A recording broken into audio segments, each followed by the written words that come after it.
Welcome back to my YouTube channel. मैं हूं Akriti from heart of study and I hope all of you are doing good. आज का हमारा जो ये वीडियो है डेडिकेटेड है सिर्फ और सिर्फ स्टैंडर्ड 9 के लिए। क्यों? क्योंकि आज मैं आप लोगों के लिए एक्सपोनेंट्स चैप्टर पे वीडियो बना रही हूँ और मुझे बहुत सारे कमेंट सेक्शन में कमेंट्स आ रहे थे कि मैम आप एक्सपोनेंट्स पे और क्वाड्रेटिक इक्वेशन पे भी वीडियो बनाइए। मैं बहुत जल्द क्वाड्रेटिक इक्वेशन पे भी लाइव सेशन लेने वाली हूँ, बट आज का वीडियो हम सिर्फ और सिर्फ एक्सपोनेंट चैप्टर पे डिस्कस करने वाले हैं। तो चलिए बिना टाइम को गवाए अपने क्लास को शुरू करते हैं।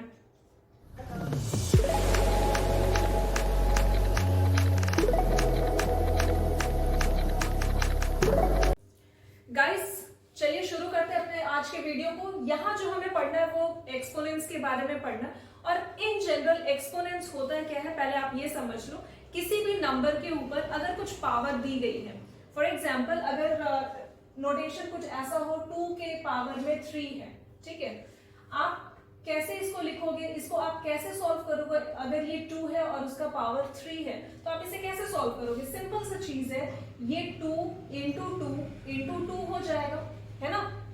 ये 2 का रिपीटेशन कितना बार हो रहा है? 3 बार हो रहा है। क्यों? क्योंकि इसके पावर में क्या है तो 3 है इसके पावर में, और ये 3 एक्चुअली में क्या है तो this is called only exponent और पावर। ठीक है, एक्सपोनेंट को हम क्या कहते हैं? पावर भी कहते हैं। तो अगर 2 के ऊपर 3 लिखी गई है इस तरीके का, अगर आपको रिप्रेजेंटेशन बुक्स में, नोटबुक में या कहीं भी देखने को मिले तो सिंपल सा चीज है कि ये 2 के रिपीटेशन में कितना नंबर है, ये 2 को कितने बार रिपीट किया जा रहा है? 3 बार रिपीट किया जा रहा है, और इसे ही हम क्या कहते हैं? एक्सपोनेंट कहते हैं। और गलती से भी अगर आप इस 2 के रिपीटेशन के बदले अगर आप कुछ इस तरीके से लिख देते हो तो ये हो जाएगा गलत, क्योंकि आपको पावर को नहीं रिपीट करना है, आपको रिपीट किससे करना है?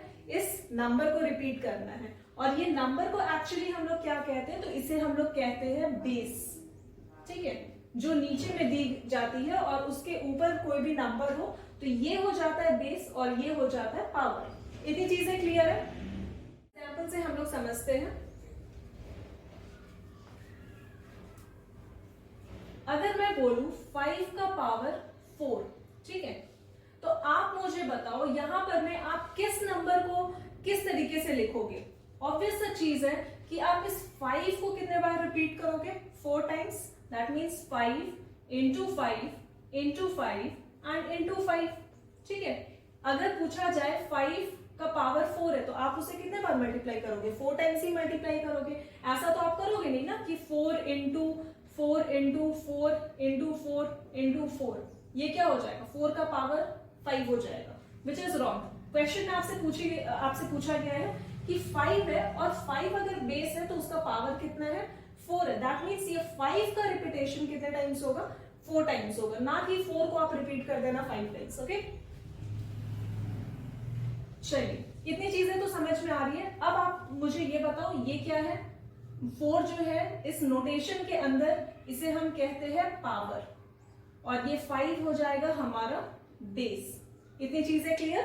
अब आते हैं हम अपने डेफिनेशन पे। Repeated multiplication of a number, that means अगर ये 5 नंबर है तो repeated multiplication of this number is only known as exponent.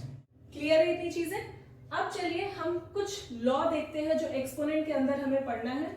Law of exponent क्या कहता है? हमारा जो फर्स्ट लॉ है वो कहता है a का पावर अगर m है और मल्टीप्लीकेशन हो रहा है a के पावर m के साथ, ठीक है, a यहां पर में क्या है? दिस इज द बेस, है ना।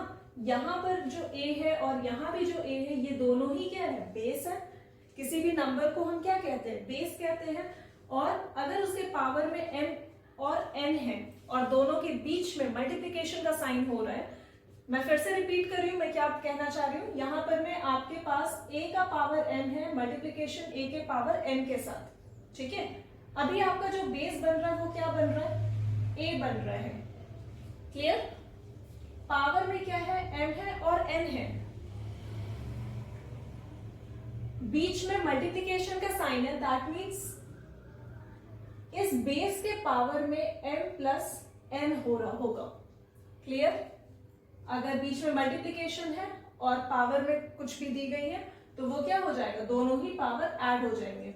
अगर डिवीजन में बेस सेम हो और कुछ भी पावर हो, वो पावर क्या हो जाता है, m माइनस n। ये कब माइनस में आएगा, जब आपका बेस सेम हो। यहां देखो न्यूमरेटर में भी a आपको नजर आ रही है और डिनोमिनेटर में भी a नजर आ रही है, तो a जो है इट्स अ कॉमन बेस, और पावर जो कुछ भी हो, यहाँ 3 हो, 4 हो, 5 हो, न्यूमरेटर में कुछ और हो, डिनोमिनेटर में कुछ और हो, ये दोनों ही पावर क्या हो जाएगी, माइनस में आ जाएगी। चलिए थर्ड हमारा जो लॉ है वो a का पावर m, और इस पूरे का power m, that means a का जो पावर है वो m इंटू n। बहुत ही सिंपल, ये दोनों जो पावर है वो मल्टीप्लाई हो जाएंगे और वही हमारा फिर आंसर बनेगा। और है फोर्थ लॉ जिसमें कि a b के बीच में मल्टीप्लीकेशन हो रहा है और इस पूरे का जो पावर है वो m है, दैट मीन्स यहाँ क्या हो रहा है, a का पावर m और इनटू b का पावर m, मतलब ये सेम जो पावर है वो a के साथ भी जा रहा होगा और ये सेम पावर b के साथ भी जा रहा है। ठीक है, तो इसे हम कहते हैं लॉ ऑफ एक्सपोनेंट, और आपके बुक में भी सिर्फ ये फोर्थ लॉ ही दी गई है। वैसे होता एक दो और लॉ है, but this is the main law which is given in your text book. और चलिए इसके बेसिस पे हम कुछ क्वेश्चन डिस्कस कर लेते हैं। तो हमारा फर्स्ट क्वेश्चन है नेगेटिव एक्सपोनेंट्स के ऊपर। मैं आपके साथ अभी तक ये डिस्कस नहीं की हूं कि नेगेटिव एक्सपोनेंट एक्चुअली में क्या होता है। देखो, अगर 5 है हमारा बेस, ठीक है, और इसके पावर में है -3, बहुत ही सिंपल सा चीज है। अगर 5 दी गई आपको एज अ बेस और माइनस में है पावर में है -3, तो आपको कुछ नहीं करना है, ये नेगेटिव पावर देख करके सिर्फ 1/5 कर देना। मैं फिर से रिपीट कर रही हूं, मैं क्या कहना चाह रही हूं। यहां अगर 5 है, ठीक है, और उसके पावर में -3 है, दैट मीन्स ये नेगेटिव पावर को देख करके आपको इस नंबर के न्यूमरेटर में 1 लगाना है और ये नंबर कहां चला जाएगा, डिनोमिनेटर में चला जाएगा।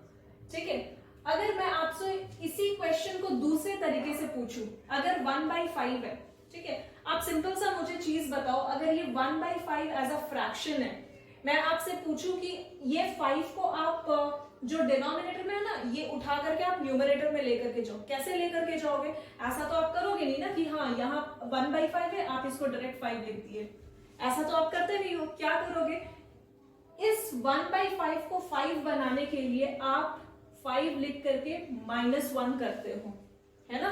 5 लिख करके आप क्या करते हो, -1 देते हो। दैट मीन्स इसी का मतलब है कि ये जो -1 है ना, ये डिनोट कर रहा है, ये हम लोग को बता रहा है कि एक्चुअली में ये 5 अकेला नहीं है, इसके साथ न्यूमरेटर में 1 है और ये डिनोमिनेटर में 5 है। ठीक है, ये जो नेगेटिव साइन है, ये नेगेटिव साइन ही रिप्रेजेंट कर रहा है कि न्यूमरेटर में क्या है, 1 है और डिनोमिनेटर में ये नंबर एग्जिस्ट करता है। ठीक है, चीज समझ में आ रही। एक और एग्जांपल से समझते हैं हम। अगर मैं बोलूं 4 है और इसके पावर में है -8, ठीक है, 4 के पावर में -8, तो इसका क्या मतलब है, आपको दिख रही है ये जो एक्सपोनेंट है -8 है, दैट मीन्स नेगेटिव एक्सपोनेंट है। मतलब है कि ये जो 4 रहा होगा ना, ये अकेला नहीं होगा, इसके साथ क्या होगा, 1 होगा और डिनोमिनेटर में ये 4 रहा होगा और इस पूरे का पावर 8 होगा। ठीक है, क्लियर है इतनी चीजें। तो चलिए अब हम जो बोर्ड पे आपको क्वेश्चंस दी गई है उसको डिस्कस कर लेते हैं। 5 का पावर -3, दैट मीन्स इसे हम क्या लिखेंगे, 1/5 का पावर 3, है ना। 1/5 का पावर 3 है, that means 1/5 into 1/5 into 1/5 repeat हो रहा है ना, कितने बार, 3 बार रिपीट हो रहा है, क्योंकि पावर में क्या है, 3 दी गई है। तो दैट मीन्स ये 1/5 का ही रिपीटेशन कितने बार होगा, 3 बार होगा, 3 टाइम्स होगा। और इसे अगर हम मल्टीप्लाई करेंगे तो ये कितना बन जाएगा, 1/5 5 25 25 5 125, और यही बनेगा हमारा आंसर। चलिए सेकेंड क्वेश्चन को देखते हैं। 3/2 है और पावर में क्या है, -3 है, दैट मीन्स ये जो डिनोमिनेटर में 2 होगा, 3/2, और इसके पावर में अगर -3 दी गई है तो दैट मीन्स न्यूमरेटर में क्या जाएगा, ये 2 ऑपोजिट, ऐसे समझो।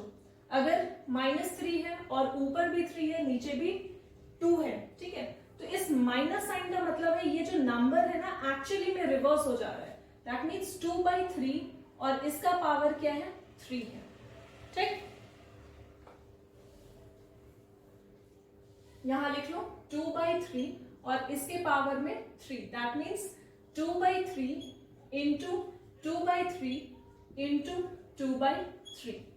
2/3 का ही रिपीटेशन कितना बार होगा, 3 बार होगा, तो दैट मीन्स 2/3 इंटू 2/3 इंटू 2/3। बहुत ही सिंपल सा चीज है, आप लोग ये चैप्टर 8 में भी किए हो।